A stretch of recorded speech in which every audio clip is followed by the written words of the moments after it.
Welcome to my TV. ఈనాటి వార్తల్లోని ముఖ్యాంశాలు.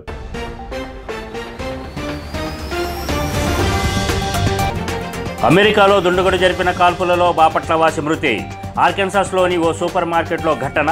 యువకుడి మృతిపై ఏపీ సీఎం చంద్రబాబు దిగ్భ్రాంతి.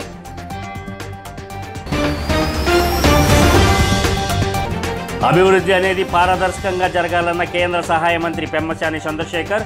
గుంటూరులో ప్రధాన సమస్యలపై మున్సిపల్ కమిషనర్ అధికారులతో సమావేశం.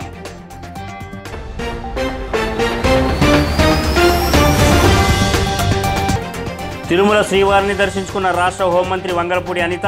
ఈ 5 ఏళ్లలో రాష్ట్రం అన్ని రంగాలలో అభివృద్ధి చెందుతుందని వెల్లడి.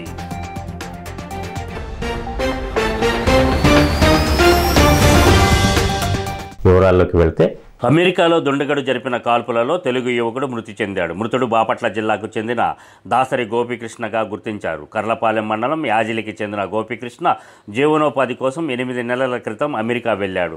ఆర్కెన్సాస్లోని ఓ సూపర్ మార్కెట్లో పనిచేస్తున్నాడు. శనివారం మధ్యాహ్నం గోపీకృష్ణ కౌంటర్లో ఉండగా ఓ దుండగుడు నేరుగా వచ్చి తుపాకీతో అతడిపై కాల్పులు జరిపాడు.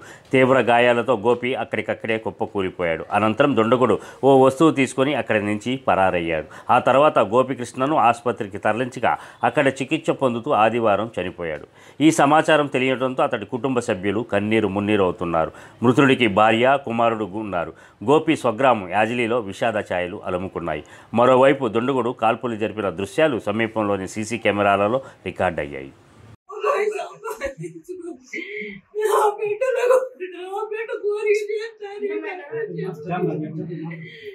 అభివృద్ధి పారదర్శకంగా జరగాలని, అవినీతి తగ్గిపోవాలని, నమ్మకం పెట్టి గెలిపించిన ప్రజల ఆశలను నిలబెట్టాలని గుంటూరు కార్పొరేషన్ పరిధిలో తాగునీరు, డ్రైనేజీ వ్యవస్థ, గుంతలు పడ్డ రహదారుల సమస్యలన్నీ ఒక కొలికి రావాలని గ్రామీణ అభివృద్ధి కమ్యూనికేషన్ శాఖ కేంద్ర సహాయ మంత్రి డాక్టర్ పెమ్మసాని చంద్రశేఖర్ అన్నారు. స్థానిక కలెక్టరేట్లోని వీడియో కాన్ఫరెన్స్ హాల్లో గుంటూరు మున్సిపల్ కమిషనర్ అధికారులతో డాక్టర్ పెమ్మసాని సమావేశం నిర్వహించారు. కార్పొరేషన్ పరిధిలో ఏళ్ల తరబడి కొనసాగుతున్న తాగునీటి ఎద్దడి, అస్తవ్యస్తంగా ఉన్న డ్రైనేజీ సమస్యలు తదితరులపై ఈ సమావేశంలో ఆయన చర్చించారు. కేంద్ర ప్రభుత్వం నిధులు విడుదల చేసినా సరే ముందుకు సాగని పెండింగ్ కాంట్రాక్టులపై అధికారులను ఆయన వివరాలు అడిగి తెలుసుకున్నారు. అమృత్ పథకం, డ్రైనేజీ వ్యవస్థ నిమిత్తం గతంలో విడుదలైన నిధులు తదితర ఫండ్స్ గురించి అధికారులు మాట్లాడారు.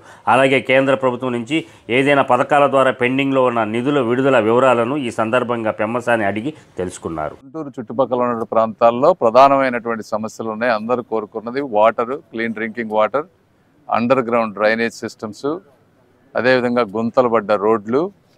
ఇవి కాకుండా అడిషనల్ ప్రాజెక్ట్స్, పార్కులు కానీ, లేకపోతే వెజిటబుల్ కాంప్లెక్సెస్ కానీ, ఫ్రూట్ కాంప్లెక్సెస్ కానీ, ఇలా 4 కాంపోనెంట్స్గా ఓవరాల్ మేజర్ ఇష్యూస్ ఉన్నాయి. ఇవన్నీ 1 by 1 తీసుకొని వాటర్ కానీ, అండర్ గ్రౌండ్ కానీ, వీటన్నిటికీ సెంట్రల్ గవర్నమెంట్ ఫండ్స్ కొన్ని వచ్చినాయి. వరల్డ్ బ్యాంక్ ఫండ్స్ కానీ వాళ్ళు ఇవ్వాల్సిన డబ్బులన్నీ వాళ్ళు ఇచ్చారు. స్టేట్ గవర్నమెంట్లో లాస్ట్ 5 years ఆ ఫండ్స్ డైవర్ట్ అవ్వటం వల్ల, ల్యాక్ ఆఫ్ ఫండ్స్ వల్ల, అదేవిధంగా కాంట్రాక్టర్లకి ఉన్న గవర్నమెంట్ మీద నమ్మకం లేకపోవటం వల్ల చాలా టెండర్లు ఇన్కంప్లీట్గా అయిపోయినాయి. సో వీటన్నిటిని రివ్యూ చేసి ఎక్కడెక్కడ ఆగిపోయినాయి, దానికి ఎవరెవరు కోఆర్డినేషన్ కావాలి. తర్వాత మేము పొలిటికల్గా అధికారులు, చాలామంది మంచి వాళ్ళు ఉంటారు అధికారులు, వాళ్ళకి ఏంటంటే పొలిటికల్ కంపల్సరీస్ తోటి కొన్ని వాళ్ళు కూడా చేయలేరు. వీళ్ళందరికీ మేమేం చెప్పామంటే అధికారులకి పొలిటికల్గా మేము అందరం కూడా ఒక తాటి మీద ఉంటాం. ఏమన్నా ఇష్యూస్ ఉన్నా కూడా అందరూ సమన్వయం చేసుకుందాం. మీరు కూడా అన్ని డిపార్ట్మెంట్లు, ఈ సంబంధించినటువంటి ఏ డిపార్ట్మెంట్లో అయితే ఒక పని చేయాలంటే ఇన్వాల్వ్, అందరూ ఒకసారి కూర్చొని ఎవ్రీ మంత్ రివ్యూ పెట్టుకొని ఇష్యూస్ సాల్వ్ చేసుకొని ముందుకెళ్దాం. ఏపీ హోంమంత్రి వంగలపూడి అనిత పదవిని చేపట్టాక తిరుమలకు తొలిసారిగా విచ్చేశారు. ఉదయం వీఐపీ బ్రేక్ సమయంలో తన కుటుంబ సభ్యులతో అనిత శ్రీవారి దర్శనం చేసుకున్నారు. దర్శనం తర్వాత రంగనాయకుల మండపంలో హోంమంత్రి కుటుంబానికి ఆలయ అర్చకులు వేద ఆశీర్వచనం అందించారు. టీటీడీ అధికారులు తీర్థ ప్రసాదాలు అందజేశారు. అంతకుముందు అలిపిరి సప్త గోప్రదక్షిణ మందిరం వద్ద మంత్రి అనితను మీడియా పలకరించింది. అయితే తాము తిరుమల సాంప్రదాయాలు పాటిస్తామని, రాజకీయాలు మాట్లాడబోమని అనిత స్పష్టం చేశారు. తాము దైవ దర్శనం కోసం వచ్చామని వెల్లడించారు. ఆ దేవదేవుణ్ణి కలియుగ వెంకటేశ్వర స్వామిని దర్శించుకోవడానికి కుటుంబ సమేతంగా ఇక్కడికి రావడం జరిగింది.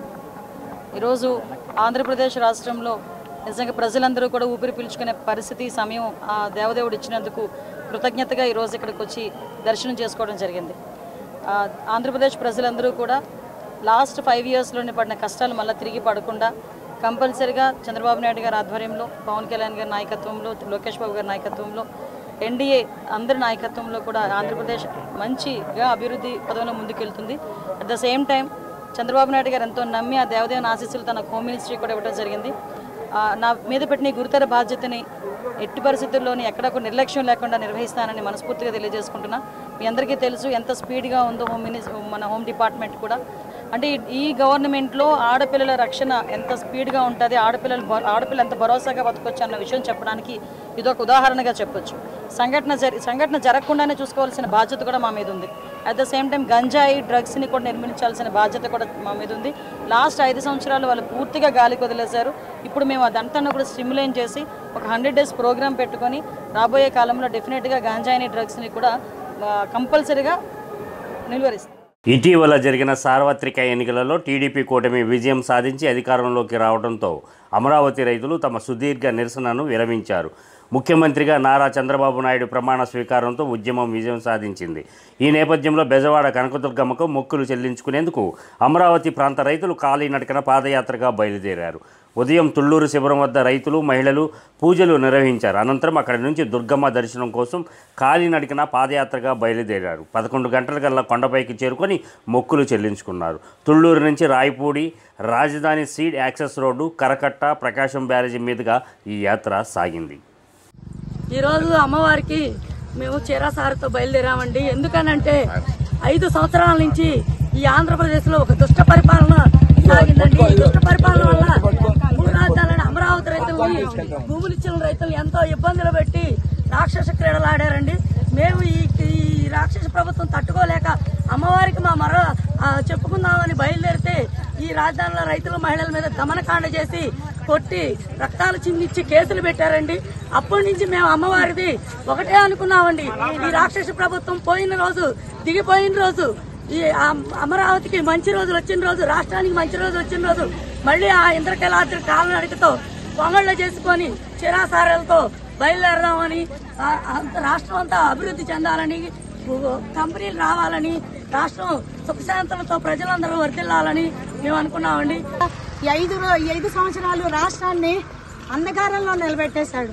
కాబట్టి అమ్మ ఎలా బుద్ధి చెప్పాలో అలా చెప్పింది. ఈ రోజు 5 కోట్ల ఆంధ్రుల ద్వారా ఓటుతో ఆ ప్రభుత్వాన్ని గద్దె దింపింది. కాబట్టి వారందరికీ ధన్యవాదాలు తెలియజేసుకుంటూ, అలాగే ఇంకా రాష్ట్రాన్ని కాపాడినటువంటి ఈ ముగ్గురమ్మల మూల పుట్టమ్మ బెజవాడ కనకదుర్గమ్మ తల్లికి పాదయాత్రగా మేము కాలినడకన ఇంద్రకీలాద్రి చేరు. కలియుగ ప్రత్యక్ష దైవం తిరుమల శ్రీ వెంకటేశ్వరుని చిలకలూరిపేట టీడీపీ ఎమ్మెల్యే ప్రత్తిపాటి పుల్లారావు దర్శించుకున్నారు.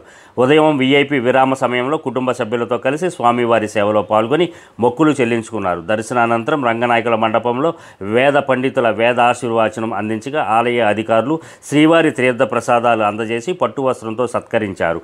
ఆలయం వెలుపల పుల్లారావు మీడియాతో మాట్లాడుతూ 5 కోట్ల ప్రజల ఆకాంక్ష మేరకు చంద్రబాబు నాయుడు నేతృత్వంలోని కూటమి ప్రభుత్వం అధికారం చేపట్టిందని అన్నారు. సంక్షేమం, అమరావతి, పోలవరం పూర్తి కావాలని శ్రీవారిని కోరుకున్నట్లు తెలిపారు. ప్రజా అభిష్టం మేరకు 12వ తేదీ నుంచి పాలన కొనసాగుతుందని పేర్కొన్నారు.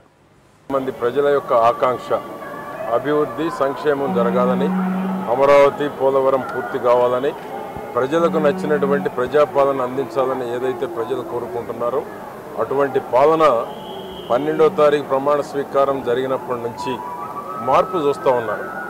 జగన్మోహన్ రెడ్డి ఏ విధంగానైతే 5 ఏళ్ల పరిపాలనలో ప్రజలు విసిగి వేసారి స్వాతంత్రం వచ్చినాక ఎప్పుడూ రానంత మెజారిటీలు అనేక నియోజకవర్గాల్లో 93% సీట్లు కూటమి గెలవటం అనేటువంటి చరిత్రలో ఇదే నాకు తెలిసినంత వరకు. స్వాతంత్రం వచ్చిన తర్వాత ఇంత పర్సంటేజ్ రావటం, స్వాతంత్రం వచ్చినాక అనేక నియోజకవర్గాల్లో ఎన్నడూ లేనంత మెజారిటీ రావటం. దీనికి కారణం ఏంటంటే 5 ఏళ్ల పాలన మీద విసిగి వేసారటం, తీసుకున్నటువంటి నిర్ణయాలన్నీ ప్రజల ఆమోదం లేకపోవటం వల్లే ఈ యొక్క తీర్పు ప్రజలు ఇవ్వటం జరిగింది. ప్రజలు ప్రజాపాలన అందించకపోతే ఏ విధమైనటువంటి తీర్పు ఇస్తారు అనేటువంటి దానికి జరిగిన 2024 ఎన్నికలు ఏ పార్టీ అధికారంలో ఉన్నా ప్రజలు ఆకాంక్షలు నెరవేర్చకపోతే ప్రజలు ఎటువంటి తీర్పు ఇస్తారు అనేటువంటిది జగన్మోహన్ రెడ్డి పాలన చూసిన తర్వాత స్పష్టమైన తీర్పునిచ్చారు. రాజంపేట నియోజకవర్గంలో ఇంకా అధికారులు వైసీపీ సేవల్లో తరిస్తున్నారని అన్నమయ్య జిల్లా రాజంపేట టీడీపీ కార్యాలయంలో జరిగిన మీడియా సమావేశంలో రాష్ట్ర టీడీపీ అధికార ప్రతినిధి మేడా విజయశేఖర్ రెడ్డి ఆరోపించారు. అక్రమ లేఅవుట్లు, అక్రమ మట్టి తరలింపు యథేచ్ఛగా జరుగుతున్నాయని ఆరోపించారు. పోలీసులు కూడా వారికే వంత పాడుతున్నారని, రాజంపేట మున్సిపల్ కమిషనర్ ఇంకా జగన్మోహన్ రెడ్డి ఫోటోతో పాలన చేస్తున్నారని, నియోజకవర్గంలో ఆక్రమిత భూ కబ్జాలపై త్వరలో ఆర్డీఓ స్థాయి అధికారితో విచారణ జరగనున్నట్లు తెలిపారు. అధికారులు పద్ధతి మార్చుకోకపోతే కార్యాలయాలు ముట్టడి చేస్తామని హెచ్చరించారు. మండలాల్లో మున్సిపల్ ఆఫీసుల్లో ఈరోజు వాళ్ళ ఇష్టానుసారంగా ప్రవర్తిస్తూ వారి ఇష్టానుసారంగా మీటింగులు పెడుతూ అధికారులను బెదిరిస్తూ పూర్తిగా రాజంపేట మా వశమై ఉండాలి, మేము చెప్పిందే జరగాలని అధికారులు బెదిరించే పరిస్థితి ఉందంటే మనం ఆంధ్రప్రదేశ్లో ఉన్నామా లేదంటే వేరే పులివెందల ప్రాంతంలో ఉన్నామా నాకు ఇప్పటికీ అర్థం కావట్లే. నందలూరులో ఎంపీపీ ఒక పక్క అధికారం బెదిరిస్తూ మీటింగ్లు పెడుతున్నాడు, ఇంకొక పక్క రాజంపేట మున్సిపల్ కార్పొరేషన్ కమిషనర్ అతని ఇష్టానుసారంగా ప్రవర్తిస్తున్నాడు, ఇంకొక పక్క ఊటుకూరులో పెద్ద ఎత్తున 40 నుంచి 50 ట్రిప్పర్లు పెట్టి అధికార పార్టీ నాయకులు మట్టి తోలుకుంటూ ఇక్కడ రాజంపేటకు అతి దగ్గరలో 80 ఎకరాల లేఅవుట్ వేయాలని ఎవరు పర్మిషన్లు ఇచ్చారు, ఎవరి భూమి, ఎట్లా అంత భారీ లేఅవుట్లో ప్రభుత్వ పర్మిషన్ లేకుండా వేస్తున్నారో, అసలు మట్టి తోడడానికి ఎవరు పర్మిషన్ ఇచ్చారో. గుంటూరు జిల్లా మంగళగిరిలోని ఓ ప్రైవేట్ ఫంక్షన్ హాల్లో రాష్ట్ర commercial tax non gazetted officers association రాష్ట్ర ఎగ్జిక్యూటివ్ సమావేశం నిర్వహించారు. ఈ సందర్భంగా రాష్ట్ర అధ్యక్షుడు బి వెంకటేష్ బాబు మాట్లాడుతూ నూతన ప్రభుత్వంపై నమ్మకం ఉందని, గతంలో ప్రాముఖ్యత లేకుండా బదిలీల విషయంలో నిబంధనలు పాటించకుండా చేశారని అన్నారు. గత ప్రభుత్వంలో నూతన విధానాల పేరుతో పునరుద్ధరణ చేస్తామంటూ 1400 పోస్టులను కోల్పోయామని ఆవేదన వ్యక్తం చేశారు. గత ప్రభుత్వంలో తమకు సరైన న్యాయం జరగలేదని, ఈ ప్రభుత్వం తమకు న్యాయం చేస్తుందనే దృఢమైన నమ్మకం ఉందని తెలిపారు. రాష్ట్ర ముఖ్యమంత్రి నారా చంద్రబాబు నాయుడును కలిసేందుకు అనుమతి అడిగామని, వారు ఇతరితర పనుల వలన కుదరలేదని, రాష్ట్ర ఆర్థిక శాఖ మంత్రి పయ్యావుల కేశవ్ తమకు ఒకంత భరోసా కల్పిస్తున్నారని అసోసియేషన్ సభ్యులు, రాష్ట్ర నేతలు తెలిపారు. మాకు సంపూర్ణ విశ్వాసం ఉంది, మా ఉద్యోగుల సమస్యల్ని పరిష్కరిస్తుందని చెప్పేసి, జరిగిన నష్టాన్ని ఖచ్చితంగా మాకు పూరించి ఉద్యోగులు న్యాయం చేసే విధంగా ఉంటుందని చెప్పేసి మేము ఆశిస్తున్నాం. అలాగే గౌరవ ముఖ్యమంత్రి వర్యులను కలవడానికి కూడా మేము అపాయింట్మెంట్ కోరి ఉన్నాం.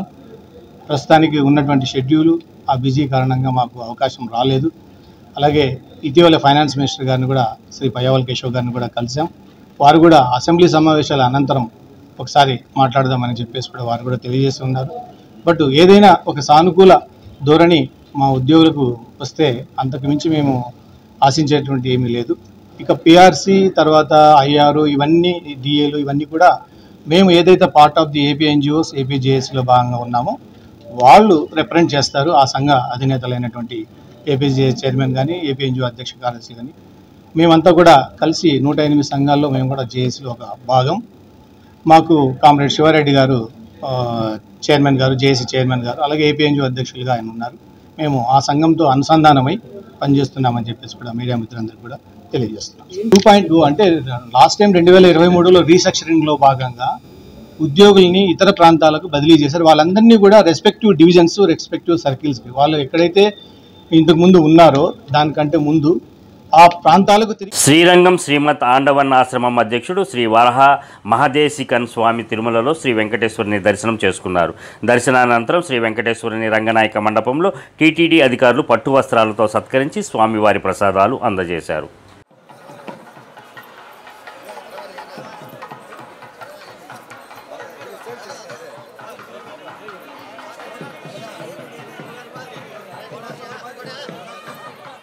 రోడ్డు ప్రమాదాల రహిత రాష్ట్రంగా ఆంధ్రప్రదేశ్ను తీర్చిదిద్దుతామని రాష్ట్ర రవాణా, క్రీడలు మరియు యువజన సర్వీసుల శాఖ మంత్రి మండిపల్లి రాంప్రసాద్ రెడ్డి పేర్కొన్నారు. అందుకు తగ్గట్టుగా రాష్ట్రంలో రహదారుల స్థితిగతులను మెరుగుపరచడంతో పాటు ఆర్టీసీ డ్రైవర్లకు అవసరమైన శిక్షణా కార్యక్రమాలను పెద్ద ఎత్తున నిర్వహిస్తామని అన్నారు. అమరావతిలోని రాష్ట్ర సచివాలయం 4వ బ్లాక్లో రాష్ట్ర రవాణా, క్రీడలు మరియు యువజన సర్వీసుల శాఖ మంత్రిగా ఆయన బాధ్యతలు చేపట్టారు.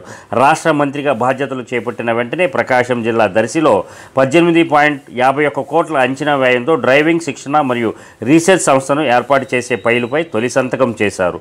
అనంతరం పబ్లిసిటీ సెల్లో పాత్రికేయులతో ఆయన మాట్లాడుతూ రాష్ట్రంలో రహదారి ప్రమాదాల నివారణకు అత్యంత ప్రాధాన్యతనిస్తామని, ప్రభుత్వం మరియు ఆర్టీసీ పరంగా అందుకు అవసరమైన అన్ని చర్యలు త్వరలోనే చేపడతామని అన్నారు.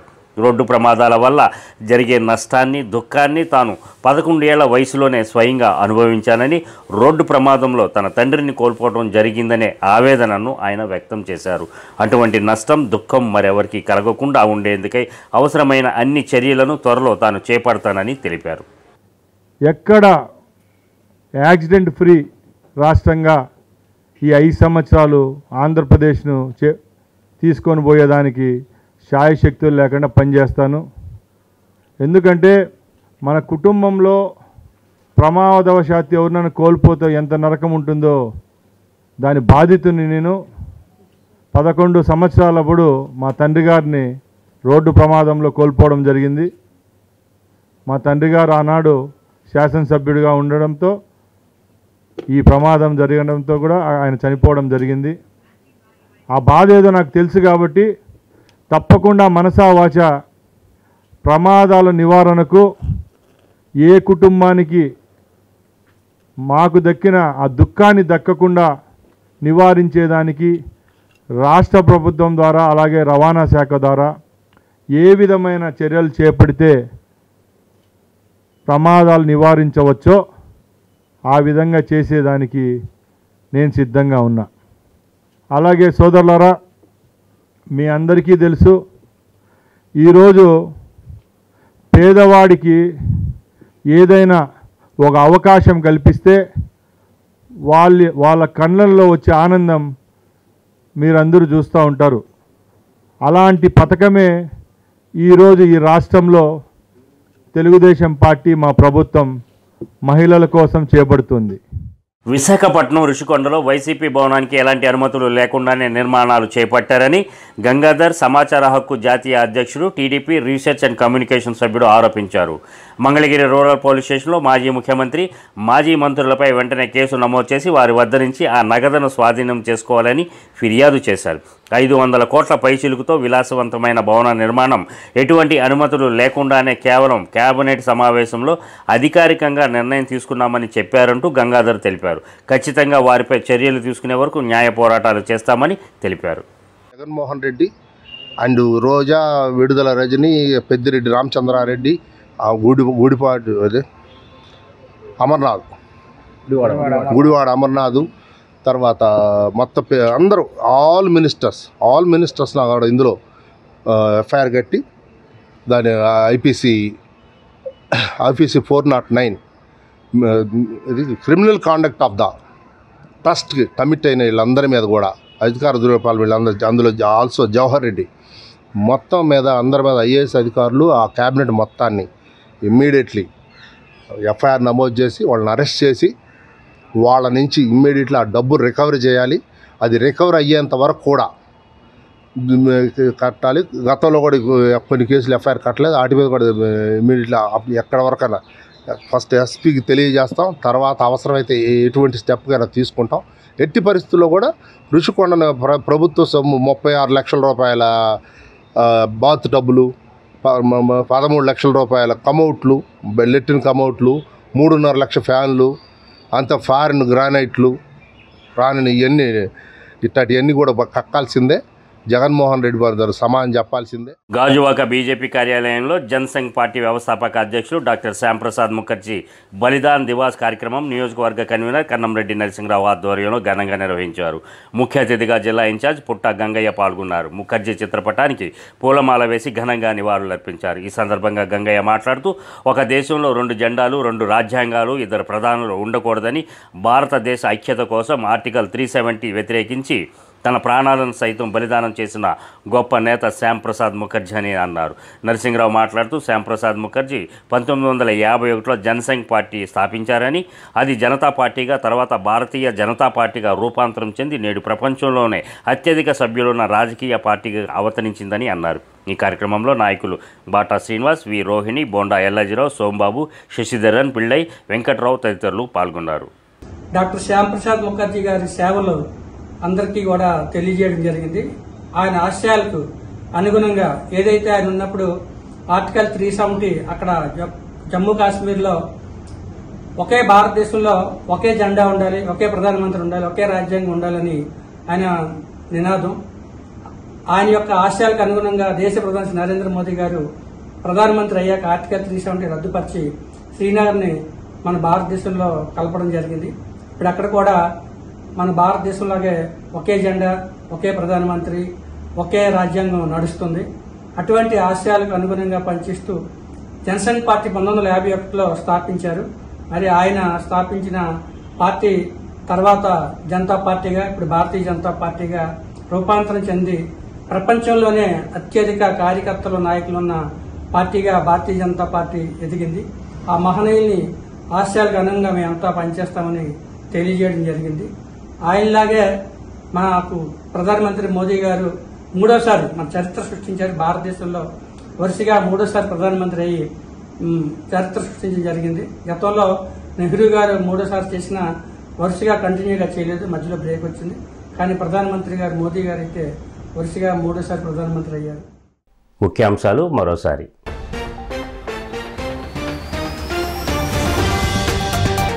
అమెరికాలో దుండగుడు జరిపిన కాల్పులలో బాపట్లవాసి మృతి. ఆర్కెన్సాస్లోని ఓ సూపర్ మార్కెట్లో ఘటన.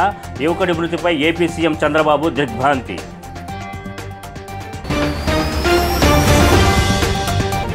అభివృద్ధి అనేది పారదర్శకంగా జరగాలన్న కేంద్ర సహాయ మంత్రి పెమ్మసాని చంద్రశేఖర్. గుంటూరులో ప్రధాన సమస్యలపై మున్సిపల్ కమిషనర్ అధికారులతో సమావేశం.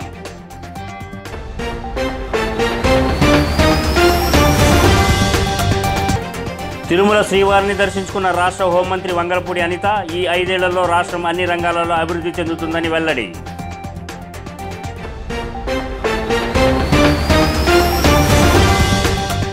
ఈ వార్తలు ఇంతటితో సమాప్తం. మరో బులెటిన్లో మరలా కలుద్దాం. అంతవరకు సెలవు.